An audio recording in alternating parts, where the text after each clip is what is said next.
Oh, hello again. I was just looking for the story where Thomas first pulls the breakdown train. I'm pretty sure that's also where Thomas first gets his own branch line. Do you know this story? Thomas and the breakdown train. Every day, the Fat Controller came to the station to catch his train, and he always said hello to Thomas. There were lots of trucks in the yard, and Thomas worked hard to push and pull them to their right places.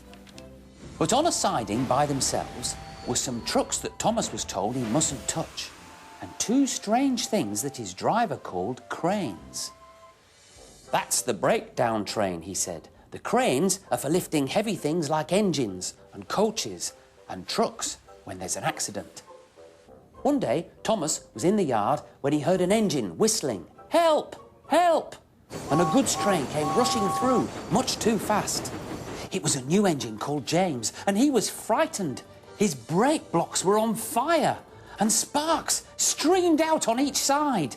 On, laughed the trucks, and poor James disappeared under a bridge.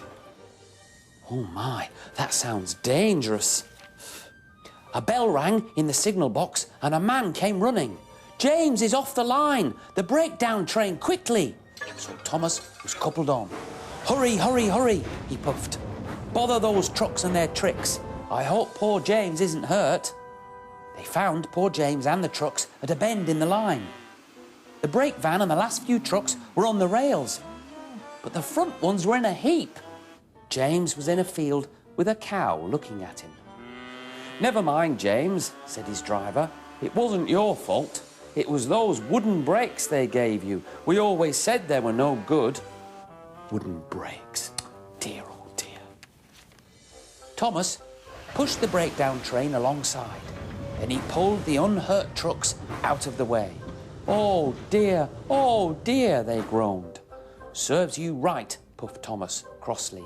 Then, with the two cranes, they put James back on the rails. James tried to move, but he couldn't. So Thomas helped him back to the shed. The Fat Controller was very pleased with Thomas. "You are a really useful engine," he said kindly. "James shall have some proper brakes and a new coat of paint. And you, Thomas, shall have a branch line all to yourself." What did I tell you? That's when Thomas first got his branch line.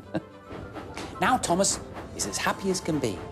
He has a branch line all to himself and puffs proudly backwards and forwards with two coaches all day. And we know who those coaches are, don't we? Annie and Clarabelle. Oh. And they're waiting outside. It's time I took Thomas along his branch line again now. Goodbye.